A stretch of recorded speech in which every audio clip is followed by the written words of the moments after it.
Joining me now is Roger Dow, the President and CEO of the US Travel Association. This is very disappointing for you, isn't it? I mean, there had been the scintilla, the suggestion, if you like, even the tantalizing tease that some change would be made, and now nothing.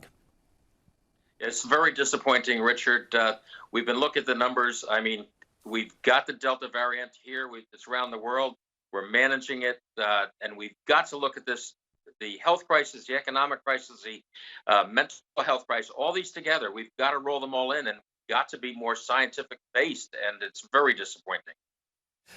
So it's a one-way street in the sense that US, and I know because I was in Madrid last week and the plane was full of Americans who had gone over, taken advantage, and were on their way back as well. It's a one-way street. Do you have any hope that this might change before, say, the end of August? I mean, or is it a guess and a prayer? It's a guess and a prayer, but there's some hope. I mean, we've had some very good engagement with the administration. Quite frankly, this was a surprise announcement to us. We thought it was moving in another direction. It's extraordinarily disappointing. And Richard, they've got to get a date specific. You got to work towards something. I mean, we should try and be saying we're going to open up by September 1st and then work like the Dickens. If we have to move it, fine. But to put planes back on for people to plan, you just can't play this game of kick the can down the road. We've got to open up these economies. It's devastating to so many people and in more ways than one, in mental health area, all these things I mentioned.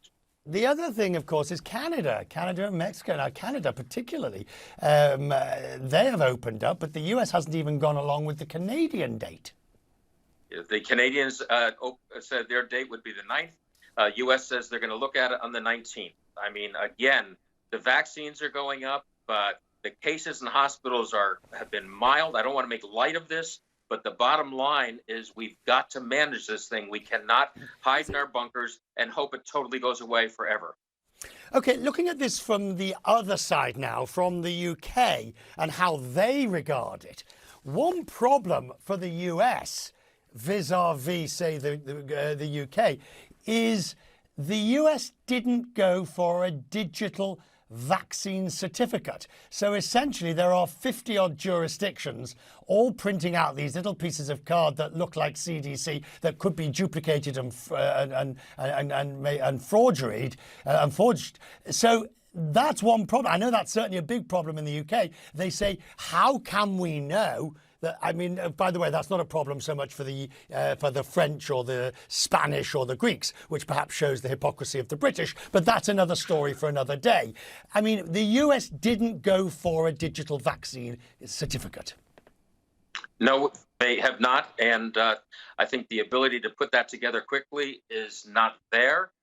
We've been trying to get Real ID for 12 years in the United States, and it's still not there. We've got to take a look at this thing of at least income in the U.S. If there's someone's got proof of vaccine, we ought to let them come in. We've got to start somewhere. We cannot keep these economies shut down. It's devastating.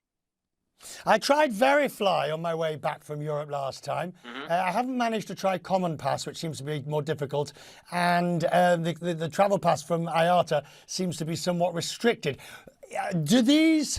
Verify worked, by the way. Verify worked quite well. But do these... Is this the future?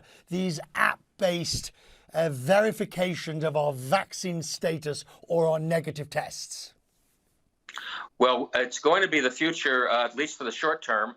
And again, we're looking, there's many ways to open up a country with testing, with vaccines and all that. And we're against long-term having vaccine is the only way someone can get on a plane. But in the short term, I think we've got to find a solution. And if we don't, the devastation to our economy, to small businesses, to everything on the low risk we have, I'm not trying to be Pollyanna here, but the bottom line is we can manage this thing, and it is being managed.